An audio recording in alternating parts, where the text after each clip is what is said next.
Let's look at a lesson from Savi Kannada grade 2. The name of this lesson is Sahabalve. Sahabalve means to coexist or to live together. Let's look at the lesson now.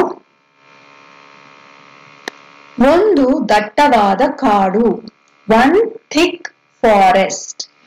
ಆ ಕಾಡಿನ ಅಂಚಿನಲ್ಲಿ ಒಂದು ದೊಡ್ಡ ಮರವಿತ್ತು. At the edge of that forest, there was one big tree.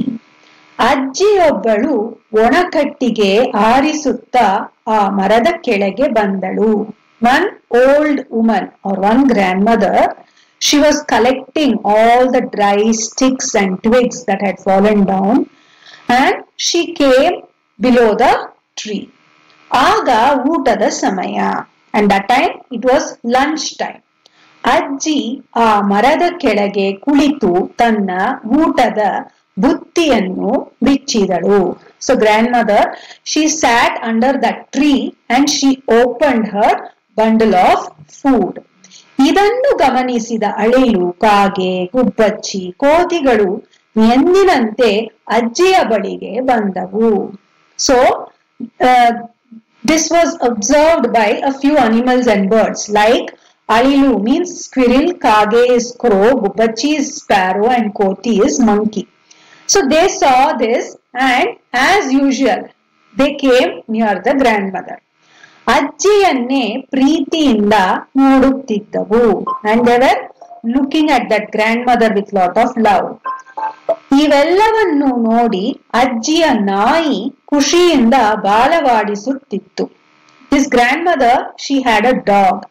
So her dog, looking at all of this, was very happy and it started wagging its tail. ಅಜ್ಜಿ ಊಟವನ್ನು ಬುತ್ತಿಯಿಂದ ತೆಗೆದಳು. Now grandmother took food out of that bundle. ಸ್ವಲ್ಪ ಆಹಾರವನ್ನು ನಾಯಿ ಮತ್ತು ಪಕ್ಷಿಗಳಿಗೆ ಎಲೆಗಳ ಮೇಲೆ ಹಾಕಿದಳು. So a little food she took it and she placed it on a leaf for the dog and the crow to eat. ಬುಟ್ಟಿಯಲ್ಲಿದ್ದ ಬಾಳೆಹಣ್ಣುಗಳನ್ನು ಅಳಿಲು ಮತ್ತು ಕೋತಿಗಳಿಗೆ ನೀಡಿದಳು. And in that bundle she also had bananas. So that she gave to the squirrel and the monkey. ತಾನು ಊಟ ಮಾಡತೊಡಗಿದಳು. And she also started to eat. ನಡುವೆ ಪ್ರಾಣಿ ಪಕ್ಷಿಗಳ ಜೊತೆ ಮಾತನಾಡುತ್ತಾ ಸಂತೋಷ ಪಡುತ್ತಿದ್ದಳು. And in between, whenever she was eating, she used to even talk to these birds and animals and was feeling very happy. ಅದೇ ಸಮಯಕ್ಕೆ ರಾಜನ ಸೇವಕರು ಆ ಮರದ ಬಳಿ ಬಂದರು. And exactly at the same time, a few of the king's servants, they also came near that tree.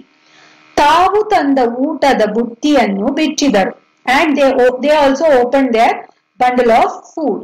ಹೊಟ್ಟೆ ತುಂಬ ತಿಂದರು. And they ate all their food. ಅಜ್ಜಿ ಪ್ರಾಣಿ ಪಕ್ಷಿಗಳೊಡನೆ ಮಾತನಾಡುತ್ತಾ ಸಂತೋಷವಾಗಿ ಇರುವುದನ್ನು ಕಂಡರು. And they also saw this grandmother talking to the animals and birds and eating her food and feeling very happy.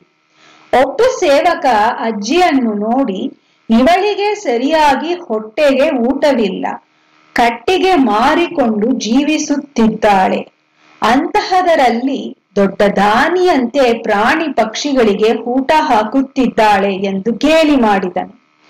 Then one of the servants, he started teasing that grandmother. He said, this grandmother itself, she has not enough food for herself. She is selling all those dry sticks and twigs and making a living. So she has no enough food for herself. But she is giving away all the food to birds and animals. So generously she is giving it away, when she herself does not have enough. He said that and he teased the grandmother. ಈ ಮಾತನ್ನು ಕೇಳಿದ ಅಜ್ಜಿಗೆ ಬೇಸರವಾಯಿತು. So this grandmother felt sad when she heard this. ಸೇವಕರನ್ನು ಕುರಿತು, ಅಯ್ಯ ಸೇವಕರೇ, ನಾನು ತಿನ್ನುವುದರಲ್ಲಿ ಸ್ವಲ್ಪ ಆಹಾರವನ್ನು ಅವುಗಳಿಗೆ ಕೊಟ್ಟರೆ ನನ್ನ ದೇಹ ಬಡವಾಗುತ್ತದೆಯೇ? So she looked at those servants and she said, if I give a little of my food, if I give to the animals, my body is not going to become weak. And ನಾನು ದುಡಿದು ಅನ್ನವನ್ನು ಹಂಚಿಕೊಂಡು ತಿಂದರೆ ನಿಮಗೆ ಏನು ನಷ್ಟ ಎಂದು ಕೇಳಿದಳು. And she asked, I work hard and I share my food with the animals and birds. Are you losing anything because of that? Do you have any loss because of that? ಅನಂತರ ಮರದ ಬುಡಕ್ಕೆ ಒರಗಿ ವಿಶ್ರಾಂತಿ ಪಡೆಯಲು ಕುಳಿತಳು. So she told them that, and she came back to the tree and she leaned to the bottom of the tree and sat down to rest. ಇದನ್ನು ಗಮನಿಸಿದ ಮತ್ತೊಬ್ಬ ಸೇವಕ, ಏ ಮುದುಕಿ, ನಿನ್ನ ಪ್ರಾಣಿ ಪಕ್ಷಿಗಳಿಗೆ ತಿನ್ನಿಸಿದ್ದು ಸಾಕು, ಈಗ ನಾವು ಈ ಮರವನ್ನು ಕಡಿಯಬೇಕು, ಇದು ನಮ್ಮ ರಾಜನ ಆಜ್ಞೆ, ದೂರ ಹೋಗು ಎಂದು ಹೇಳಿದನು. So she went back and she rested under the tree. That time one more servant, he told that grandmother, hey grandmother, enough of giving food for animals and birds. Now move from here. We have to cut this tree. This is our king's order. So just go away from here. ಇವನ ಮಾತಿನಿಂದ ಅಜ್ಜಿಗೆ ತುಂಬಾ ಕೋಪ ಬಂದಿತು. The grandmother got very angry when she heard this. ಸೇವಕರ ಕಡೆಗೆ ತಿರುಗಿ, ಈ ಮರವನ್ನು ಯಾರು ಕಡಿಯುವಂತಿಲ್ಲ. So she looked at all the king's servants and she told, nobody can cut this tree. ಇದು ನನ್ನ ಪ್ರೀತಿಯ ಮರ. This is my tree. I like this tree. ಇದು ಎಷ್ಟು ದಾರಿ ಹೊಕ್ಕರಿಗೆ ನೆರಳು ನೀಡುತ್ತಿದೆ. This tree, it is giving so much of shade to all the passers by here. ಪ್ರಾಣಿ ಪಕ್ಷಿಗಳಿಗೆ ಆಸರೆಯಾಗಿದೆ. It is a shelter. It gives shelter to so many birds and animals. ನೋಡಿ, ಅಲ್ಲಿ ಮರದ ಮೇಲೆ 10 ಪ್ರಾಣಿ ಪಕ್ಷಿಗಳ ಗೂಡಿವೆ. Look at the top of the tree. There are so many nests of so many different birds and animals. ಅವುಗಳಲ್ಲಿ ಮರಿಗಳಿವೆ. And there are the baby animals or birds inside those nests. ಮರವನ್ನು ಕಡಿದರೆ ಅವೆಲ್ಲ ನಾಶವಾಗುವುದಿಲ್ಲವೇ? And if you cut this tree, won't all those things get destroyed from there? ಹೋಗಿ ನೆಲಕ್ಕೆ ಉರುಳಿರುವ ಮರವನ್ನು ಹುಡುಕಿ ತೆಗೆದುಕೊಂಡು ಹೋಗಿ ಎಂದು ಹೇಳಿದಳು. So she says, go and find or search for a tree which has rolled and fallen down on the ground. You take that and go.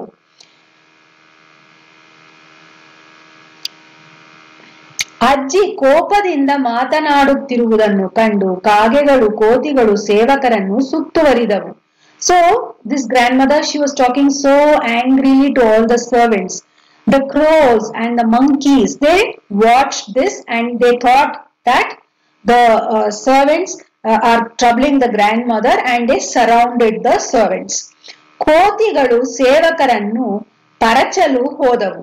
The monkeys, they went to scratch those servants. ಕಾಗೆಗಳು ಅವರ ತಲೆಯ ಮೇಲೆ ಕಾ ಕಾ ಎಂದು ಅರಚುತ್ತಾ ಹಾರಾಡತೊಡಗಿದವು. And the crows, they started flying around their heads and they were cawing also so loudly. ಅಜ್ಜಿಯ ನಾಯಿ ಬೊಗಳಲು ಆರಂಭಿಸಿತು. And that grandmother's dog started barking. ಇವುಗಳ ವಿಚಿತ್ರ ವರ್ತನೆಯನ್ನು ನೋಡಿದ ಸೇವಕರು ಭಯಪಟ್ಟರು. So looking at the strange behavior of all these birds and animals, the servants got scared. They got afraid. ಆದರೂ ರಾಜನ ಆಜ್ಞೆಯನ್ನು ನೆನೆದು ಮರ ಕಡಿಯಲು ಮುಂದಾದರು. But still they had to follow the king's order. So they thought of the king's order and they decided that no, we have to cut this tree. ಮತ್ತೆ ಕೋತಿ ಕಾಗೆಗಳು ಸೇವಕರನ್ನು ಕಚ್ಚಿ ಕುಕ್ಕತೊಡಗಿದವು. So now the monkey and the crow, they came to bite. They started to bite and the crows, they started to peck on their heads. ಪ್ರಾಣಿ ಪಕ್ಷಿಗಳ ಕೋಪ ಕಂಡು ಸೇವಕರು ಕಂಗಾಲಾಗಿ ಅರಮನೆಯ ಕಡೆಗೆ ಓಡಿದರು. Now looking at the anger of these birds and animals also, the servants became weak. They didn't know what to do and they ran towards the palace. ಅಲ್ಲಿ ನಡೆದ ವಿಷಯವನ್ನು ಮಹಾರಾಜರಿಗೆ ತಿಳಿಸಿದರು. And they told the king about what happened in the forest. ಈ ಸುದ್ದಿ ತಿಳಿದ ಮಹಾರಾಜ ಮಾರನೆಯ ದಿನ ಅಲ್ಲಿಗೆ ಬಂದನು. So hearing this news, the king decided to go and see the tree the next day. ಅಜ್ಜಿ ಪ್ರೀತಿಯಿಂದ ಪ್ರಾಣಿ ಪಕ್ಷಿಗಳಿಗೆ ಆಹಾರ ನೀಡುತ್ತಿರುವುದನ್ನು ಗಮನಿಸಿದನು. And he saw that grandmother giving food to all the birds and animals and being with them so happily. ಅವುಗಳೊಂದಿಗೆ ಸಂತೋಷದಿಂದ ಇರುವುದನ್ನು ಕಂಡನು. He noticed that she was so happy with those birds and animals there. ಅನಂತರ ತನ್ನ ಕಡೆಯವರಿಗೆ, ಸೇವಕರೇ, ಈ ಅಜ್ಜಿಗೆ ಪ್ರಾಣಿ ಪಕ್ಷಿಗಳ ಮೇಲೆ ಇಷ್ಟೊಂದು ಮಮತೆ ಇದೆ. So he looks at his servants and he tells, this grandmother has so much of love and affection towards these birds and animals. ನಾನು ಈ ರಾಜ್ಯದ ರಾಜ, and I am the king of this kingdom. ಎಲ್ಲರ ಹಿತ ಕಾಪಾಡುವುದು ನನ್ನ ಕರ್ತವ್ಯ. And it is my duty to take care of the well-being of everybody who live in my kingdom. ಕೇವಲ ನಮ್ಮ ಅನುಕೂಲಕ್ಕಾಗಿ ಬೇರೆಯವರಿಗೆ ತೊಂದರೆ ಕೊಡಬಾರದು. Just for the sake of my comfort, I don't want to trouble everybody. ಆದ ಕಾರಣ ಮರಗಳನ್ನು ಕಡಿಯುವುದು ಬೇಡ. And because of this, I don't want to cut the tree. ಇನ್ನು ಮುಂದೆ ನಾವೆಲ್ಲರೂ ಹೆಚ್ಚು ಹೆಚ್ಚು ಗಿಡಮರಗಳನ್ನು ಬೆಳೆಸೋಣ. From now on, let us grow a lot of plants and trees.